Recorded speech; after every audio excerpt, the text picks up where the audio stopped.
করতে চাই ইসলাম বলতে সেই রাজনৈতিক দল, যে আপনাদের ৭১-এর ভূমিকা কি ছিল, আপনারা কোন সেক্টরে যুদ্ধ করেছেন, আপনারা কোন সেক্টর কমান্ডারের আন্ডারে যুদ্ধ করেছেন।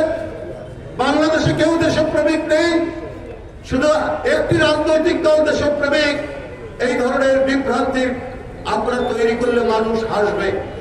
কিন্তু মুক্তিযুদ্ধের যে স্বাধীনতার ঘোষণা থেকে মুক্তিযুদ্ধে এখানে একটা অধ্যায় রাখা হলো না কেন?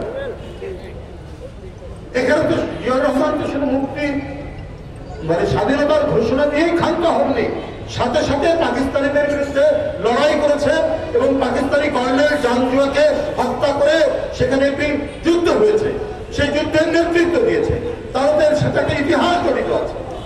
তাহলে 3, 4, 5, 6, 7 এই বইয়ে মুক্তিযুদ্ধের একটা অধ্যায় থাকবে না কেন? আমি সেটার সাথে যারা প্রবাসী সরকার হয়েছিলেন তাজউদ্দিন আহমেদের নেতৃত্বে সেটার সাথে সেটাও থাকতে পারে, কিন্তু মুক্তিযুদ্ধের তো একটা অধ্যায় থাকবে।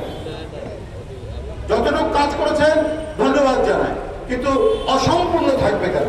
মুক্তিযুদ্ধ তো একটা বড় ধরনের ঘটনা।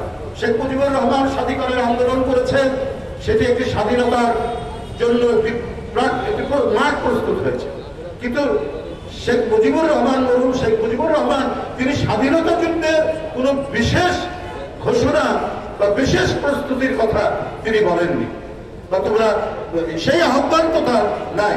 জোর করে যেটা বলেছেন, গায়ের শক্তি দিয়ে যেটা আওয়ামী লীগ করেছে, শেখ হাসিনা করেছে, সেটা ভিন্ন ব্যাপার। প্রকৃত ইতিহাস হচ্ছে এই যুদ্ধের ঘোষণা দিয়েছেন জিয়াউর রহমান এবং যুদ্ধ শুরু হলো 9 মাস। এর তো একটা অধ্যায় থাকতে হবে, সেই অধ্যায় রাখা হয়। আমি সরকারকে অনুরোধ করব, ইতিহাস, স্বাধীনতা যুদ্ধ, স্বাধীনতা সংগ্রাম নিয়ে আপনার পূর্ণাঙ্গ ইতিহাস হওয়া উচিত। বন্ধুরা আমার, প্রধানমন্ত্রীতে বক্তব্য রাখবেন, আর একটি প্রোগ্রাম আছে।